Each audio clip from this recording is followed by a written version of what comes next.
Longer form video where I'm going to talk more in depth about my idea for a row crop or tree-based area denial system using ethanol-propelled projectiles to harvest nature's resources for defense. So imagine you got a farm on the border with a hostile nation, right? And you got a lot of natural resources in terms of flora, trees, stands, brush, honeysuckle, all that kind of stuff. Any of these things are relatively energetically dense when it comes to producing therms. And with therms, you can power a lot of things with a Stirling engine.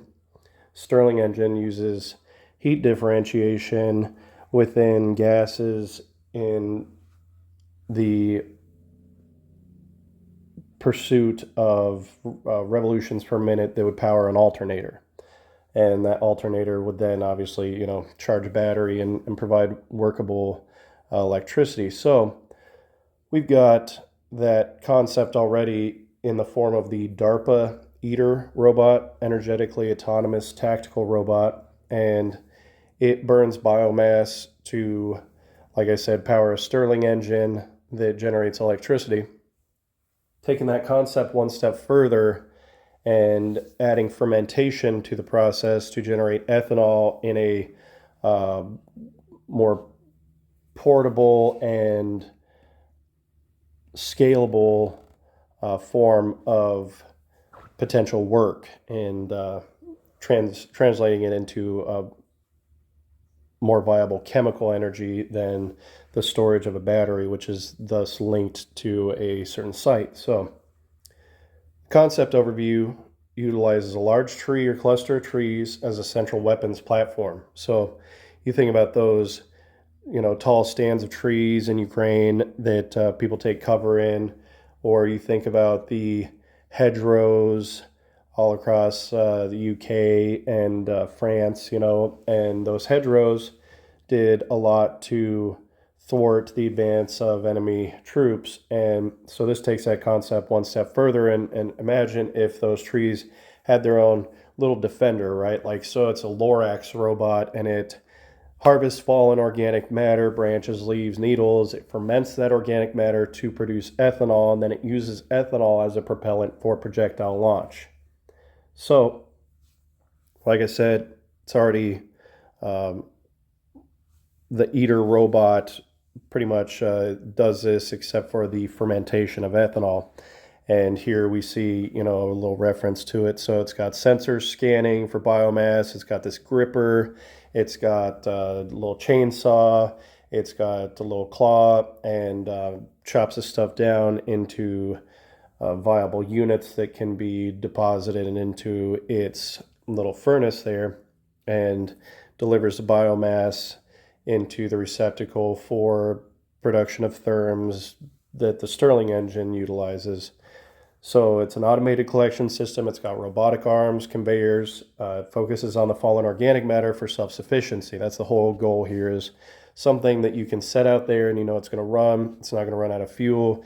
It's not going to have a battery life that goes down. And so the challenge is obviously efficiency, weather dependence, and species variation. But when you get into, say, row crops, species variation is not going to be such a problem, because especially with row crops like corn, maize, soy, sorghum, things like that, they're well-established fermentation processes, and there's a pretty high yield of organic matter into ethanol relative to, say, fermenting pine needles. So corn, soybeans, that kind of stuff, it's going to be the best yield. It's going to be most scalable. So for farm defense, and also, if you have a big war, those farms get abandoned near the borders, and the crops sit there and they ferment in the field anyways. So have something go through there and harvesting that rotting grain, fermenting it, and producing an area denial system with a waste product essentially. So ethanol propulsion is not the ideal, but it would be relatively self-sustaining in this system. So Ethanol is a viable liquid propellant that requires specialized chamber design, and the challenges are combustion control, storage because it evaporates at atmospheric temperatures and pressures, lower energy density than traditional propellants. But the alternative applications are manifold. You've got potentially ethanol-powered generators for electric weapons and electric fences. I mean, think about the ability to set up an electric fence 5 miles away from your property, and you don't need to worry about getting it gasoline and oil and checking on it. You know that the robot is harvesting its own fuel, and obviously it would be interconnected to an app on your phone so you can make sure that it's working properly. It would be a lot less of a burden to a farmer's time. So you also got potentially flamethrower type weapons. Every animal is going to be terrified of flame. So coyote or something like that comes up to your chicken coop, flamethrower shoots out a little bit, and that coyote never comes back, right? So these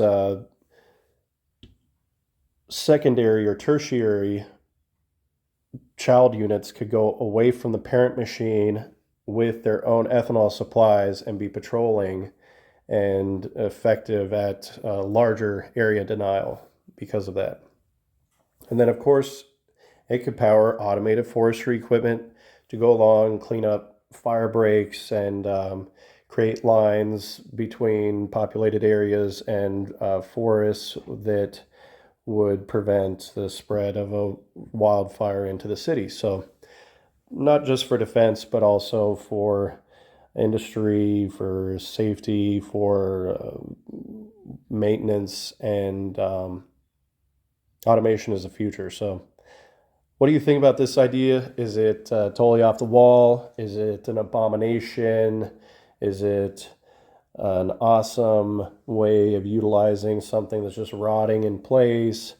Is it boring? Have I put you to sleep with my monotonous tone?